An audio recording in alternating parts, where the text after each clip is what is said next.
So 101. Uh, it's a lot going on in this world, and I've been trying so hard to stay positive. I know we all are. I know we all have different views on what's really going on out here. Um, I don't condone a lot of these people out here looting, stealing, hurting each other. And there's not a but coming after that. I mean, I don't understand it. I don't get it. Um, you know, just listening to some of us going back and forth and just seeing how Americans really feel about each other is sickening. It's sad, you know. One thing I will challenge the majority of people in this country that's against the minorities in this country is if you can just, because everyone acts like, well, don't be doing this, don't do that. We're all trying to figure this out, but I would challenge the majority as, you know, what do we do then? Because the minorities can't fix this problem. They're just doing whatever they can do so they can be heard, they can be listened to, because they're frustrated. You know, coming from an environment, in Fort Wayne, Indiana, seeing what I've seen growing up, seeing what I still see to this day, it makes me angry. And if you look at our country and see what our country was built on, it started on a riot, in Boston. I mean, our country was started off people saying, fuck this, we're tired. Some of you people that's challenging and having a hard time dealing with the riots and what's going on because how people are just so tired. I challenge some of you guys to go back to 9/11. How did you feel when we got bombed?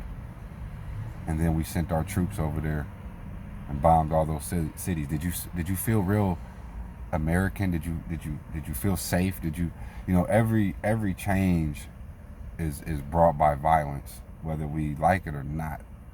When you guys are saying you just be peaceful and be peace, people has been marching and being peaceful. Some of you guys hate Cap and what he stood for when he kneeled at the NFL and what he was.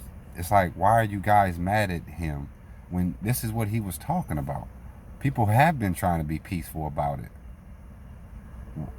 So what is the answer then? Are you guys saying, well, just keep being peaceful, keep getting shot, keep getting killed? And then we have this thing where you guys bring up black on black crime. There's no such thing as black on black crime. There's no such thing as white on white crime. There's no such thing as Chinese on Chinese crime. It's just people being violent against each other. It's called crime. But for whatever reason, our society has created this stigma on black crime, and then that's your defense that you go to. When you come up in an environment that wasn't taught, and this is, people get mad about, well, you do this, you should be. People don't have the opportunities other people have. People weren't brought up to have psychological advantages over other people. When you brought up in a home of tender love and care for 18 years, you tend to grow up and make good decisions. When you don't, is it that person's fault that they didn't have that love, tenderness, and care for them? You know what I'm saying? No, he already called.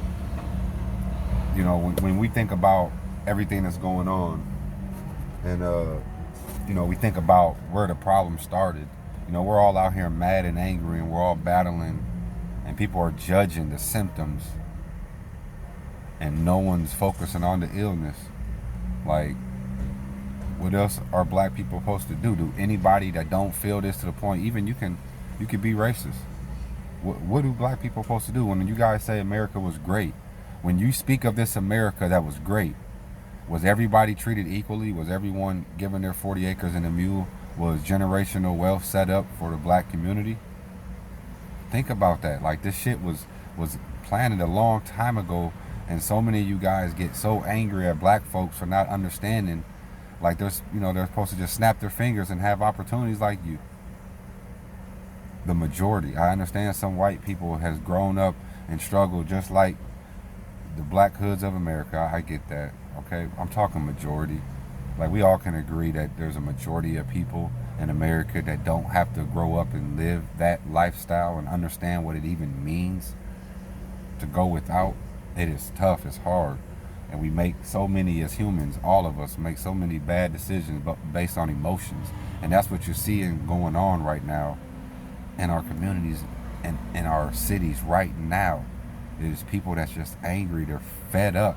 And then when it doesn't help, that some of the people that don't get this are, people I've screenshotted at least 100 crazy things that I've seen that it's just like, okay, I understand rioting and looting don't get you answers, but then the reaction of white America that is racist, and to see the problem lies there.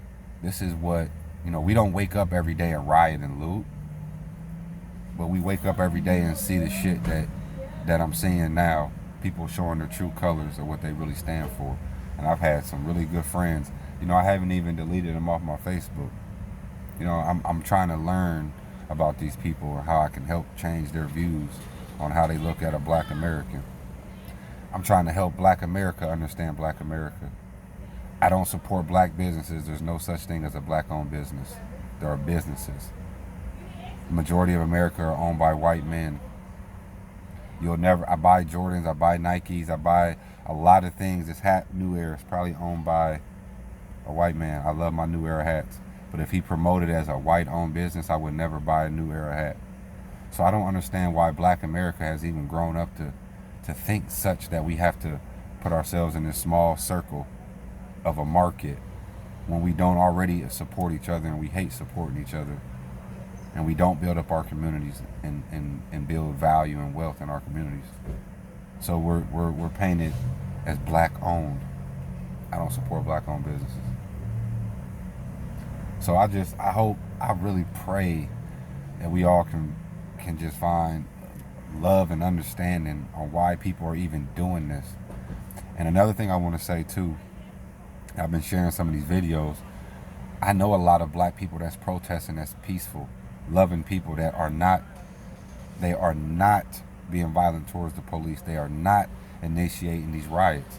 There are white people, there's Chinese people, there's people of other races out here spraying BLM on buildings and spraying this shit and busting these windows out to start this shit when black people ain't even asking them to do this. All right, so like the hate towards that, like I see so many white folks post these angry words because they think it's black folks that's really starting all this.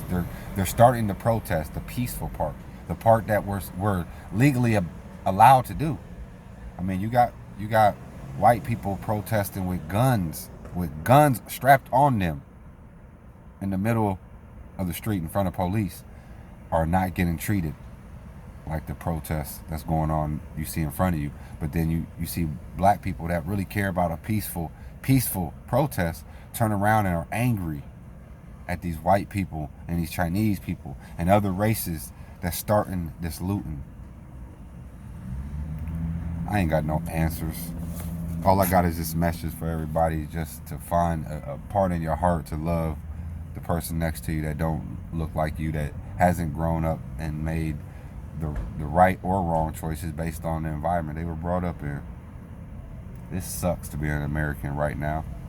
And one thing that I pray happens, I pray that our government, I pray that people that don't even understand why in the fuck people are protesting in the first place, that's part of the problem right there.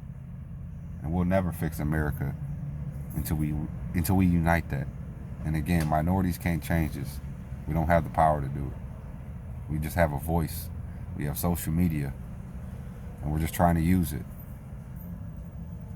Again, I can't stand in the middle of this situation and say that I haven't picked a side. I pick a side that I know needs help, needs change, to need this systematic abuse that we take on a daily to change. Y'all seen that black man lose his life under that white man's knee. And thank God that videotape recorded it. But y'all don't see what the video cameras don't record. Y'all don't see the anger and the treatment that black people get and minorities get in their own communities. The hate. It's sad. It's sickening, y'all. I'm praying for America. I'm praying for both sides to understand each other. Just hug it out, man. This shit sucks. It really does. It sucks. But I have that positive energy in me that just wants to believe that we're gonna get this. We're gonna understand this. And maybe that's what it took to change laws. Because for you people that don't understand it and hate what's going on and got bad words to say about this, what is the other options? Come on now. Is this what it really took to have to change laws? To literally change laws on how police officers are even hired? I know you all seen that video of that cop that pushed the other cop's knee. I mean, that's what it's going to take right there. It's going to take more white Americans to stand up and say, fuck this bullshit. We see the oppression. It does exist. It does exist. And then you guys can't get mad at how people handle that with their emotions when they try every freaking way to be heard and be seen. If all you people that hated Kaepernick now still hate him, you have a problem. Their lives are a problem in America. Because he tried to do it a peaceful way. So if this burns you, I love all you. I hope you all have a blessed day. Peace.